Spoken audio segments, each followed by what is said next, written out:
And welcome to the Confound Millennial, starring Steven Sturvin Michaels, Chan the Man Miller, and special guest OneyMtg of Mana Rock. What's going on, guys? What's up? How's it going? Can you hear me? Yeah. Because my Streamlabs is totally frozen. Or StreamYards, not Labs. Oh, I Chandler's can hear you frozen. What about completely you? fine. Okay, well, it's good you can hear me because I can't see anyone. Oh, Chandler. So Oni, you are a host of a podcast called Mana Rock. Tell me a little bit about it. And Lane, our friends actually have a podcast called Destroy Target Permanent, and they started it specifically based around the standard format. And we were kind of guests here and there on their podcast, and we were finally just like, why don't we make our own podcast and talk about Magic? And we both really love the Commander format. It's something that we've both really liked for years when he first introduced me to it. So we just decided to give it a go. And we've been doing it since July of 2020, and we're loving it, just having fun. Nice. So you're born in the COVID times. Oh yeah, yeah. There was a couple of iterations of the Mana Rock podcast before Lane and I started it, but it always ended up the previous co-host would either never have time or my work schedule just kind of made it impossible for us to record. But Lane and I have gotten to the point to where our schedules are not similar, but they're just similar enough to where we can always find time to record. Let me tell you, Mana Rock is probably the coolest name I've heard for a Magic podcast. Yeah, we thought it fit really well, especially for the format that we play in Commander. It's mana rocks are a big part of that format because it gives you access to mana early in the game. And we were like, well, we don't know of any Commander podcast called Mana Rock, so we're just going to go with that. And Chandler, I forgot to explain this to you before the show, but you have a very special job today. What's that? When we start diving in and talking about Magic, you are to translate to the people that might not know what in the world we're talking about. Sure. What, you being the newest one in, the rules and all that should be freshest on your mind. I mean, not necessarily considering I don't know all the rules still technically. Yeah, true. So, Oni, how long have you been playing Magic? So I started playing back in 2000, so roughly 21 years. Started whenever I was a freshman in high school, which that kind of dates me. But it was a good time, but it was kitchen table Magic then. My cousin brought me into the game. Been playing since then on and off. Took a small hiatus whenever I went to college, and once I got out of college, I met up with the guys who started the Destroy Target Permanent podcast, and they got me back into it, and I've been playing ever since. Nice. Chandler just got in last year, and I have been playing since 2012, I think. The second Ravnica set that came in. Like the first one that went back to Ravnica. Yeah, I think the set that came out when I started playing was Prophecy. Not a lot of people liked that set, but it's one of my favorites just because of when I started. Yeah, I think there's always something special about the sets that were out when you started. Yeah, it's just kind of the nostalgia feeling, seeing all the cards that you first opened from your first booster packs and first decks you built. And that's a big part of the game too, is making a connection to it in some way. Exactly. So you talk mainly Commander. Do you remember what your first Commander card was?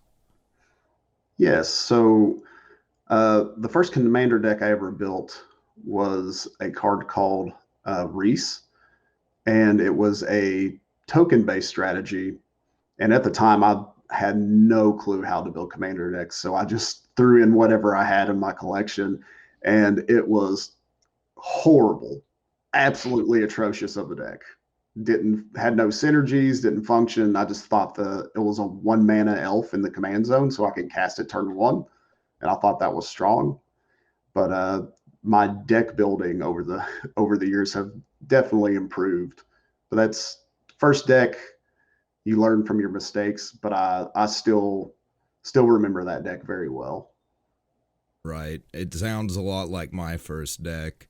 It was Zergo Helm Smasher, Oh yeah, and I picked him just because of the colors. yeah. Uh, Zergo is definitely one that is very appealing to starting players because it's just like go big and smash face.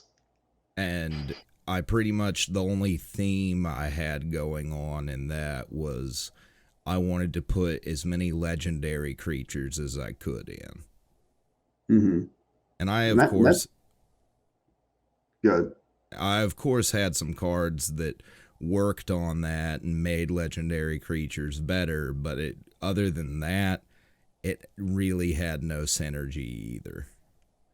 Yeah, but that's the fun thing about the commander format is your deck doesn't necessarily have to be the most synergistic as long as you're playing with what you want, you're having fun. That's what matters. What is your Yeah, current? Sorry, I'm a Chan. fan of black for the most part for the little bit I have been playing. And the local shop was like, "Here, take this deck." And I want to say the commander is Angie. I think I pronounced that right. Um, Mm-hmm. it, and all that madness stuff. And at first I wasn't a fond of it. But I tore apart the deck and got some more madness and went a vampire route with it, and now I'll say it's gotten better. Yeah, that legendary creature, uh, Angie or Anya was what I've heard them call her before. But it's definitely can be a strong deck, and you can build it in a multitude of ways. And I mainly see vampire tribal, and I think that's the more fun way to go with it instead of going straight madness. Yeah. Well, see, I went there's not enough cards to go straight madness. Yeah, the at least good cards to go Yeah. madness. Yeah, there are some cards that have madness, but it's like, why would you even want that Yeah. type thing? But what is your? I'm going to ask eventually what your most recent commander build is, but out of the commanders you play now, what is the most fun you have with them? So I have two decks in particular that are my favorites that I play with. One of them is actually a mono green deck with Goreclaw, Terror of Calcisma at the helm, and she's just a big bear. But her static ability on the card is creatures you control with power 4 or greater cost 2 generic less to cast. So it just makes it easy for me to get these big beefy creatures on the battlefield a lot quicker, especially when I'm playing mana acceleration in the early game. And that's my favorite way to play Magic is just put big creatures on the board and then attack someone's face. Uh, my other favorite deck though is from Ikoria, Kinnan Bonder Prodigy. It allows your non-land mana sources produce an extra mana whenever their abilities are used. So like your Land of War Elves, your Priests of Titanias, your Mana Rocks. So you generate extra mana whenever they become tapped. But he has an activated ability of 5 green and a blue that lets you look at the top 5, and you can put a non-human creature onto the battlefield from those top 5 for free. So I'll put just ginormous creatures in there that are 9, 10, 11 mana cost, but I get to play them for 7 mana, sometimes 5 if I have one of my cost reducers in there. Right. I think the most fun that I have out of my current commanders Hmm. is it's actually the second commander I ever built, and I've kept it all this time and just worked it, or not even worked it or reworked it that much, just added in a few things from time to time. But good old Krenko Mob Boss. Oh yeah, Krenko is great. Will always be the best Goblin commander. I had I'm a glad guy. you say that because our local shop, when Steven lived near me, kept trying to get him to make another one the commander. What was the other one that he wanted you to make your commander? Perforos. I don't Yeah, remember. Perforos. Yeah, Perforos is definitely a strong option for goblins just because you have the ability to amass such a large board really fast. Because most of the goblins are very low convert mana cost, and Perforos's ability is whenever a creature enters the battlefield, deals to CMC of those creatures combined with Perforos makes you a huge threat really early. I like Krenko more just because it's strictly Goblin, and you can put Perforos in the 99, but just being able to tap Krenko and just make a huge mob of goblins and just attack everyone with all these little 1/1s and sacrificing them if you need to, it just is more appealing to me. Which is See, exactly I what I've agree. done. Perforos is in my 99, but that guy kept trying to tell me I need to make him my one, which I can see Yeah. that, but I like Krenko. So, what's your most recent commander build? So I've got two that I just built about a week ago with the release of the new set, Kaldheim. Uh, Valky and then also Maja. So Valky is a black and red deck based around playing my opponent's decks. Because with Valky, you have the ability to exile creatures from your opponent's hand, and then you can pay X generic and turn Valky into one of the creatures that you exiled. Or you can play the flip side of Valky and play Tybalt the Imposter, and what he allows you to do is exile cards from people's libraries. But when he comes into play, it basically allows you to always cast the cards that you exile with Tybalt. So I just constantly exile everyone's cards and then play their decks for them. That's the card that I've been wanting most out of this set, mainly because when I started, Tybalt was my homeboy. He was my first Planeswalker card. Yeah, Tybalt is a great character. He never really had a powerful card when he came out in Avacyn's Restored, He was actually but known as the least powerful Planeswalker card. correct. When he came out more of the Spark, though, that iteration of him wasn't horrible, but it still wasn't what the players wanted. And I think this version of Tybalt is what people have been waiting for. They wanted a strong Tybalt Planeswalker that was worth playing, and I think they hit the nail on the head this time around with Tybalt. Exactly. Do you mind reminding me what colors is it again? Tybalt is Rakdos, Okay. black and red. Yeah, I need that. Chandler, get me that card. Don't think it works like that. It does. I mean, I guarantee you the local shop has it, but doesn't mean I'm just gonna buy it for you. I thought that's what Friends did. They bought Friends magic cards. Traded for it. I'll trade you for it. I have nothing you want, but I'll trade you for it. I mean, you literally just said you have nothing I want. So why would I do that? I don't know. I'm sure I got something you want. I need to weigh out my trade folder and see how much it weighs. I've got pages upon pages. I've just put every rare that I've ever had since I've started playing Magic into my trade folder. I got probably 70 pounds worth of commons and uncommons in storage Yep. somewhere. That's the bad part about being a Magic player. You've got all the bulk and nothing to do with it. Right. And the worst part, I'll tell you the absolute worst part of playing Magic: storage. Yeah.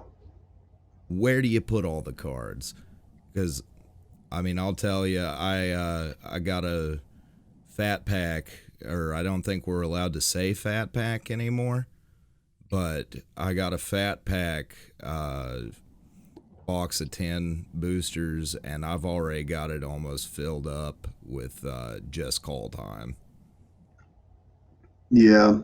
Storage definitely is a problem when it comes to being a Magic player. But I think if you go through and sort for the stuff that you want to keep, you can always just take bulk to stores. Most stores will take them because they'll use them for beginner players and stuff like that. And for me personally, I invested in a card sorter, and then I actually have a box designed for sorting. So using the card sorter to separate by color, whatever, if I want to do it by type, instant, sorcery. And then I have these select slots for my cards in this box. I just color code them and then separate them by what kind of type they are. And it doesn't hold a whole lot, like maybe a few thousand, but that's probably the best way is find a consolidated area inside like a sorting box or whatever, even like just the regular 5 wide long boxes that you can find at most gaming shops, which are relatively cheap. That's probably the best way to store them on top of your general binders and stuff. Yeah, Chandler a couple weeks ago, or not a couple weeks ago, he just got uh, what was it that you got? The, just a box? Booster box of call time. Yeah, and he's like, where in the hell am I going to put this all? Yeah, everyone falls to that, and I can attest to that as well. Because if you go in my game room, there's probably like 3 or 4 just random booster boxes sitting on the floor filled with commons and uncommons that I'm never going to use. So I'll eventually either donate those to someone who wants them, take them to a shop, or just leave them there until I find something to do with them. Yeah, in storage somewhere, I've got just boxes of the fat packs, just in boxes, and I got a shoebox full of lands. And I don't know why I still have this shoebox of lands, but I just can't. I know, like, I recently moved from Georgia to Kentucky, and I left most of my Magic collection behind. And now, I'm pretty much restarting my collection, even though I have it still in storage somewhere. But it's finding places for it. And then I've recently run into the problem of not having lands for the first time in years to build decks. Yeah, that was definitely something that was hard whenever I first started out because I didn't own any cards and finding the land base, and that's when you normally turn to other people in the community if you know other people who play Magic, because I've got probably 8 or 9 sealed packs of lands that come from the fat packs or the bundles, whatever they call them now, just sitting in my cabinet in my game room. And I never had access to that when I first started out, but land bases are definitely like one of the hardest things to get a hold of starting out. Right. I remember when I started, there was a shop that just had a donation box for lands. And that's how everybody in town built their decks, is they would just go by the donation box. And people on pre-release nights, they would all get their lands out of that and put whatever lands they happened to pull into the box, and it was a communal thing. Yeah, and I think that kind of speaks to the Magic community in a good way because you're willing to help others who don't have access to those things, and that kind of gives the Magic community as a whole like a good spot, in the spotlight, saying, "Hey, these are actually good people. They're not just a bunch of sweaty nerds sitting around playing card games. They actually care about each other." Yeah, it's like the first time that I started playing, I didn't buy a deck or anything. Chandler's brother, Jarrett, and his friend Ray pulled together their extra cards, and they're like, "We are going to build you the best budget deck we can. You owe us nothing but to play with us." Mhm.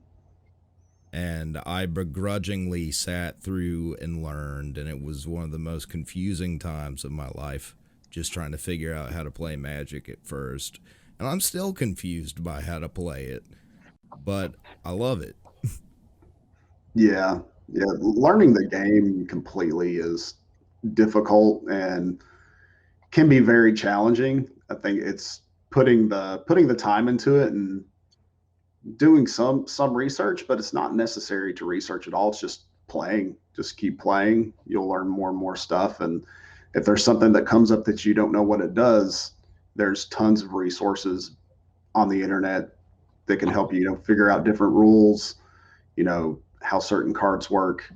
And I guess that's the downfall of being the most complicated card game, is there's just so much to it. Right? Like, I'm currently living with my cousin and her husband, and I have dragged her husband fully into Magic at this point, and he's constantly either watching a YouTube video or listening to a podcast, trying to learn the most he can about Magic. And I've realized, you could dedicate your whole life to trying to understand every aspect of Magic and never understand it. Yeah, there's very few people who know the game inside and out in its entirety, and that's probably reserved for level 3 judges. Um, but I don't think there's any one person aside from those level 3 judges that know how every single interaction in the game works. And people probably never will, but that's a good part about the game too. You're just constantly learning. Right. I actually had a friend that asked me a question the other day, and I didn't know the answer to it. So, heck, I'll ask here. There was a card, I can't remember the name of it, but what it did was you get to look at somebody's hand and name a card, and I think exile that card Mm-hmm. from any. He's wondering if, because it didn't say from your hand.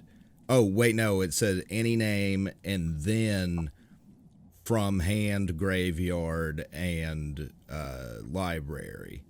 And he's wondering, does that card have to be in their hand, or can you just look at their hand? And then what he's trying to do is get rid of an Ugin from the guy that runs the shop that Chandler goes to. It would, if I knew the name of the card, I could probably tell you more specifics.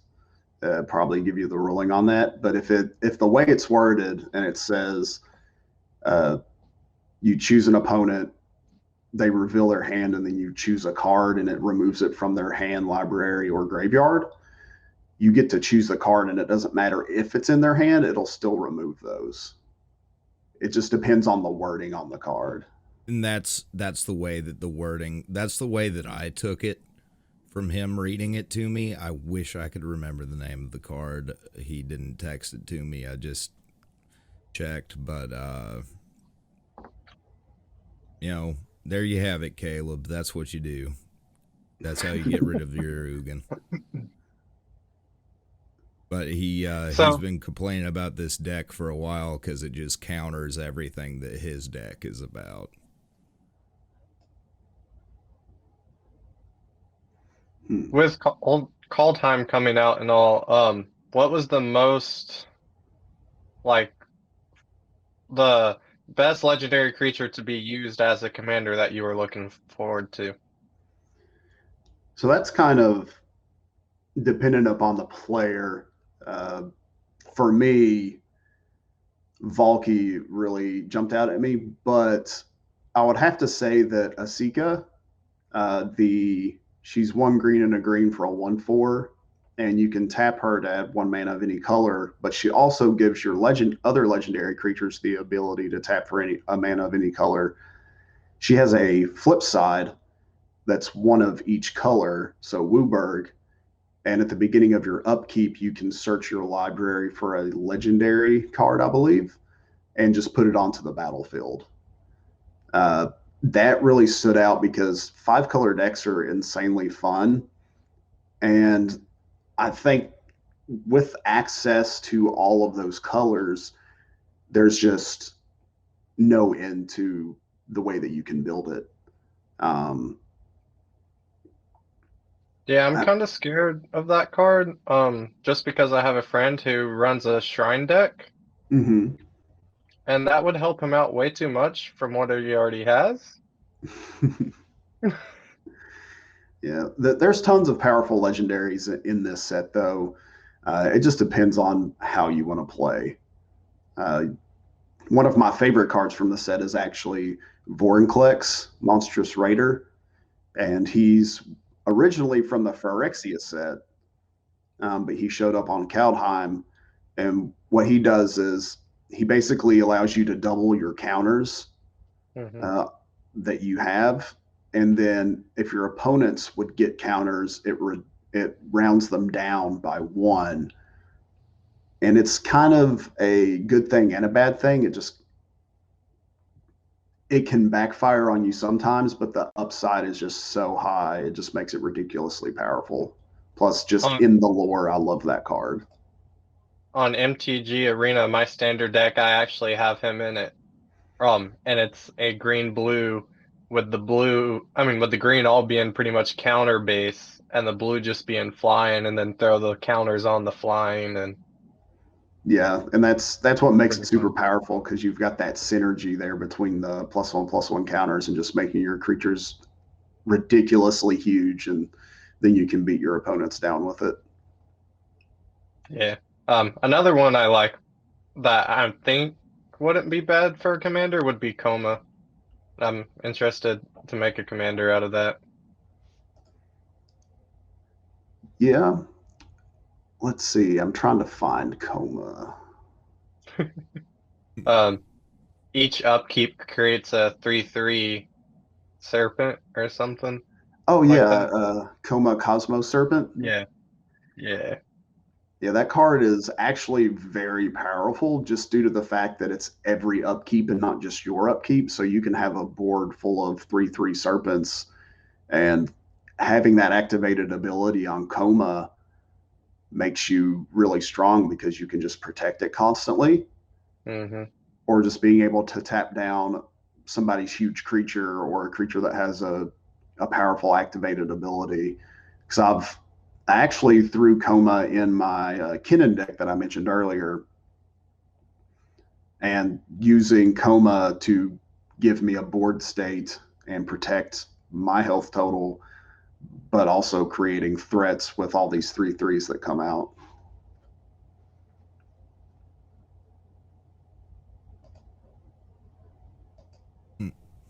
Well, what do you think about? Oh yeah, that's what I wanted to ask earlier. What did you think about when they started doing like tons of uncommon legendaries? So I thought that was actually very interesting, and I love the idea for a couple of reasons. We always need more legendaries for Commander. Just being able to have that variety there for anyone to be able to pick up a Commander card or a legendary and say, hey, this is what I want to build around. But also because there is a version of Commander called Pauper Commander, where your commander has to be a uncommon. It doesn't necessarily have to be a legendary, but it has to be an uncommon creature. But with so many more legendary uncommons, it gives you a more focused strategy to be able to be a little bit more competitive when it comes to Pauper Commander. And I think that's one of the biggest things that I like, because in Pauper, your commander is uncommon, but all of the rest of the cards in your deck are only commons. So you have to find the most powerful commons that you have access to build that deck around. That sounds pretty fun, actually, because no one can make an extremely overpowered deck out of that. Yeah, and it's very affordable too. That's one of the best things, because I think my current Commander Pauper deck is only like $15 in total. So 100 card deck for $15 is pretty good, and it's really powerful too, especially when it comes to being just an uncommon and a bunch of commons. Well, let's see here. Where can we catch Mana Rock if we wanted to listen to it, the fans out there? So we have a social media account on Twitter. You can follow us on Twitter at Mana Rock Podcast, and then you can listen to us on pretty much any audio platform: Spotify, iTunes, Amazon. We're on most of those platforms. We're pretty active on Twitter, so if you want to talk to us, but we also have a free Discord that you can find in the link to most of our episodes on Spotify. And if you'll send that over, I can put that in the description of this on YouTube as well. Will do. So, we have the question that we ask everyone we have on. It's the hardest question of the night.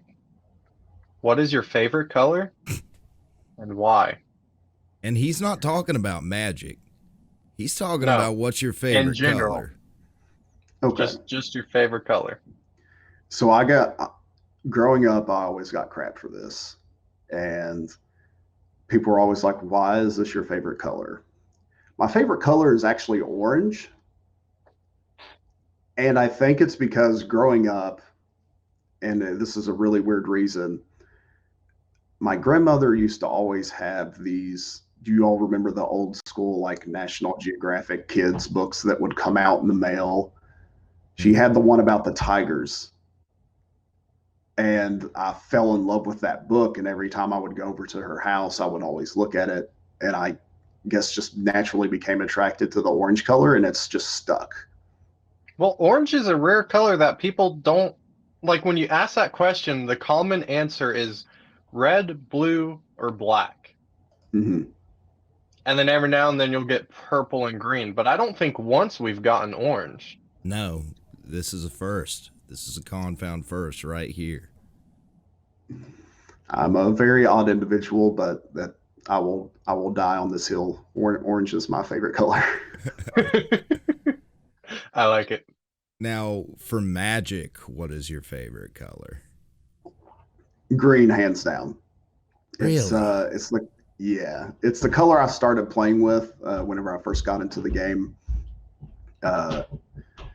Elves was always really big when I first started, but the way that the color has evolved over the past 21 years that I've been playing, it's turned into these big, powerful monsters that just want to attack your opponents. And that's my favorite way to play, is, through combat damage. And I have access to those big monsters in those colors. And I think that's why it appeals to me. But green also has access to really good card draw and then really good utility spells, even just in like that mono green color. But if I had to pick a combo to put with it, I would probably say green and blue is my favorite combo now in Simic. Yes. But green will always be my favorite color in Magic. Green blue is actually what I'm starting to fall in love with it. But what started it was playing in standard with Ruin Crab. Yeah, Ruin Crab is great. Yeah, because of Green's Green's play with Chandler. He land had support. crabs. Yes, I love that. So that started that, and I think I want to add some Scoot Swarms to it, just because landfall. Yeah, Scoot Swarm is a ridiculously powerful card, and I think people underestimate it. They really do. That's in my deck on MTG Arena, and I can't tell you the amount of people that once I get like 4 or 5 copies of Scoot Swarm, they just instantly surrender. Yeah, They don't even try. they actually had to change a part of the program on MTG Arena because of Scoot Swarm. They had to limit the number of token or creatures you were allowed to have on the battlefield because there was a way to infinitely make Scoot Swarms to where you just lagged the game out. Well, I'm playing mobile, and let me tell you, I've almost lagged myself out. I'm not gonna lie. I want to say I probably only had about 15 Scoot Swarms, but I probably had at least 10 other creatures on the field as well. And they probably had about 10 creatures as well. And I would hit a button, 10 seconds later, it would respond to my tap. Like, it was awful. I haven't had a chance to experiment with mobile yet. I do have an arena account, but I don't play standard really all that much. I get on and play Brawl every once in a while, but I haven't tried the phone client yet. What is Brawl? I haven't looked into that one. So Brawl is 60 card constructed, but it's similar to Commander. You have to choose a legendary creature, and you can only use cards from standard to make your deck, and it's singleton. Okay.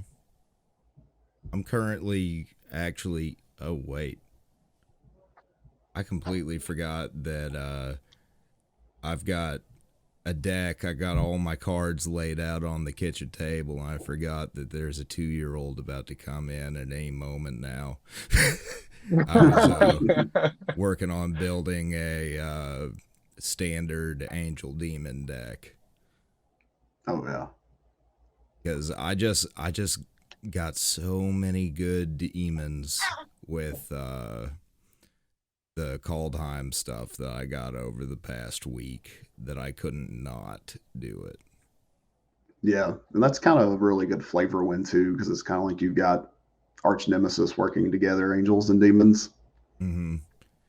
I love one of the flavor texts of one of the angels I got was talking about I don't want to dirty my blade with your blood. I'll use your own axe. Flavor text is some of the best part about the game. What do you have? And this will be my last question that I can think of. Do you have a card that you just love the art on? Oh yeah, and it's actually a relatively new card. It's called Profane Transfusion, I believe. And if you look it up and look at the art on it, it's just I don't know, it's just mind blowing to me because it's got these two people just kind of intertwined together, and it's kind of a sad card in the same way because it looks like they're in pain, but the art is just so good that I just can't ignore it. Like, you guys need to look at it and just see for yourself how insane the card looks. Yeah, it's I'm looking at it right now and I don't know how I feel about it. But definitely different. What about you, Chandler? You got a favorite art yet? I don't think I have a favorite art yet. I haven't seen too many alt arts. But just like normal cards, I don't know. I'm not an artsy person, so maybe that's why I don't find one as my favorite. I tell you, I have always dreamt of getting this one tattooed on me somehow, and I know it'd be a lot to get done, but I just love Savage Punch so much. Yeah, yeah, that card's so good. Sucker punching a bear. I love that art too. But Any last questions from you, Chandler? You still have another question you gotta ask. I'm not asking that one anymore, man. Wow. We left that okay. behind in season 2. Okay. Unless you really want me to. I mean, I You thought brought it it was up. a thing You that brought we were it just up. It's gonna time. ask all the time. So I thought we were leaving this behind us, but okay. So, Oni, picture with me, if you will. Okay. And this is something we've asked everybody. We've asked bands. We've asked the first millennial to be on all 50 ballots. We've asked a lot of people this. Imagine you are in a pool up to your shoulders in snot. Mm-hmm. And someone comes up to you and they throw a bucket of urine toward your face. Do you duck? That's kind of an interesting question. I was first asked this question when I was 13 by a youth pastor, and people have asked, why do I repeat the cycle of abuse? And I don't know, but I do.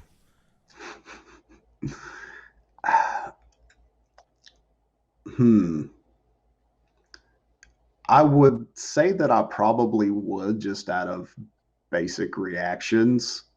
But if I'm already shoulder deep in snot, and you're definitely not going to be able to breathe when you go under that mucus, I would probably just take it to the face. Well, there you have it, ladies and gentlemen. Ladies and hoe bags, you've heard it right here. Oni would take the pee to the face. Chandler refuses to let it go. Steven still loves magic.